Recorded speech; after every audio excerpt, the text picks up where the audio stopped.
नमस्कार, सादर प्रणाम। आप देख रहे हैं दैनिक दुनिया। दैनिक दुनिया के विशेष कार्यक्रम अहम बात में मैं डॉक्टर ओपी मिश्रा आपके सामने हूं। आज हम चर्चा करेंगे एक बार फिर राजनीतिक डीएनए की। आजकल डीएनए का बाजार काफी गर्म है, आए दिन कुछ न कुछ खबरें आती रहती। अभी कल तो मतलब बृहस्पतिवार को लखनऊ में कई पूर्व छात्र अध्यक्ष जो रहे उन्होंने एक प्रेस वार्ता की और उसमें जो ब्रजेश पाठक जी हमारे जो उत्तर प्रदेश के उप मुख्यमंत्री हैं, जिनके पास स्वास्थ्य मंत्रालय भी है, के विरुद्ध समाजवादी पार्टी ने जो अशोभनीय टिप्पणी की थी उसको लेकर ये कहा गया कि समाजवादी पार्टी के अध्यक्ष और पूरी पार्टी को माफी मांगनी चाहिए। अगर वो माफी नहीं मांगते हैं सार्वजनिक रूप से तो ये छात्र संघ के लोग हैं, इसमें डीएवी के पूर्व छात्र अध्यक्ष चारू मिश्रा, इन्होंने ही वजीरगंज थाने में एफआईआर दर्ज करवाई थी जब ये डीएनए का प्रकरण सामने आया था।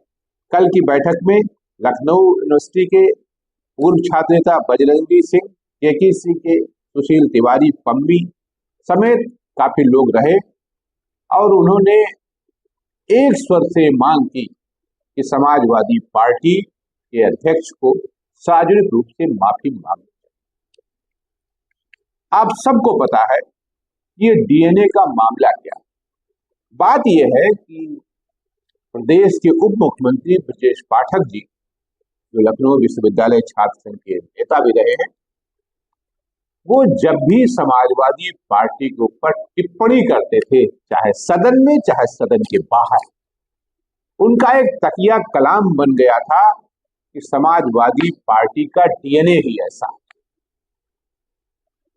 तो हर बात में वो समाजवादी पार्टी के डीएनए पर आरोप लगाते थे, डीएनए पे आरोप लगाते। डीएनए क्या है? ये एक मेडिकल टर्म है, उससे संबंधित लोग अच्छे से जानते हैं। डीएनए से संबंधित का मतलब ये होता है कि ये सीधे सीधे हमारे दादा परदादा बाप दादा इस तक ले जाती है। ये बात कहा जाता है ना कि हमारा डीएनए सही नहीं है, गलत। तो इस तरह के जब आरोप ब्रजेश पाठक जी समाजवादी पार्टी पर लगाते थे तो अंत में थक हार कर आप इसको कह सकते हैं कि समाजवादी पार्टी ने भी बहुत एक घटिया क्लास का आरोप लगाया। सही है, सामाजिक जीवन में रहने वाले लोगों को इस तरह के आरोपों से बचना चाहिए। मैं यहाँ उस शब्द को नहीं बोलना चाहता हूँ, नहीं कहना चाहता हूँ, लेकिन वो आरोप घटिया क्लास का था। किसी के फादर मदर को लेकर, किसी के पेरेंट्स को लेकर, दादा को लेकर इस टाइप के आरोप नहीं लगने चाहिए। लेकिन उसी के साथ ये भी सवाल जुड़ेगा कि कोई कब तक खामोश रहेगा। आप हमारे डीएनए की आए दिन चर्चा करेंगे, आए दिन बात करेंगे, तो स्वाभाविक है कि हम भी आपके डीएनए की बात करेंगे। और वही हुआ। हालत क्या हो गई है, सत्तारूढ़ दल को ये लगता है कि वो कुछ भी कहने के लिए समर्थ है, वो कुछ भी कह सकता है। विपक्ष का कहेगा तो उसके खिलाफ एफआईआर करा दी जाएगी, बुलडोजर भेज दिया जाएगा, ईडी भेज दी जाएगी, सीबीआई भेज दी जाएगी, तमाम उनके पास रास्ते। तो जो लोग सार्वजनिक जीवन में, उन्हें इन सब चीजों से बचना चाहिए। आप आरोप लगाइए, राजनीतिक पार्टियों की मीटिंगें होती है, चुनाव प्रचार होता है, तो आप आरोप लगाना आपका अधिकार है, आप बोलिए। लेकिन जब चुनाव समाप्त हो जाए, सरकार बन गई, तो फिर उस तरह के बेबुनियाद आरोप लगाने अच्छे नहीं लगते। मैं यहाँ एक छोटे से आरोप का जिक्र कर रहा हूँ। चर्चा हो रही थी विधानसभा में, अखिलेश यादव जी उस समय नेता प्रतिपक्ष थे समाजवादी पार्टी की तरफ से, और जवाब दे रहे थे उत्तर प्रदेश के उप मुख्यमंत्री केशव प्रसाद मौर्य।